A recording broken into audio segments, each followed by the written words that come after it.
আমাদের নতুন সরকার আসার পর আমি সরকারের অনুদানে একটি ছবি সাইন করেছি, নীলাকাশে পাখি উড়ে, এইচডি রুবেল ভাইয়ের ছবি। সেই ছবি অলরেডি আমাদের শুটিং শেষ হয়েছে, এখন মুক্তির অপেক্ষায় আছে। তারপর কিছুদিন পর আমার মানে সামনের মাসে আমার আরেকটি ছবি রিলিজ হচ্ছে, ভালোবাসি তোমার, কায়েস আরজু আমার হিরো।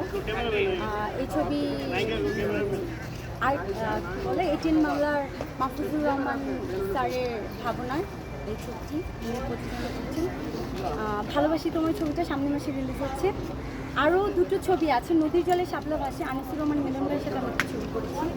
ওই ছবিতে সর্বপ্রথম আমি মায়ের চরিত্র অভিনয় করেছি। আমার একটা ছোট্ট বাচ্চা থাকে, প্রথম আমি কোনো চলচ্চিত্রে মায়ের ভূমিকা মানে মার অভিনয় করেছি। আনিসুর রহমান মিলন ভাই হচ্ছে বাবা।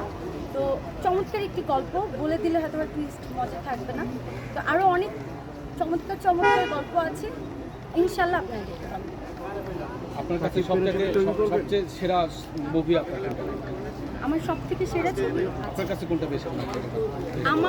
আমার অভিনীত সব থেকে সেরা বলবো শাকিব ভাইয়ের সাথে আমি প্রথম একটি ছবি করেছিলাম 2014 সালে ঈদের মধ্যে রিলিজ হয়েছিল শাকিব খানের সাথে।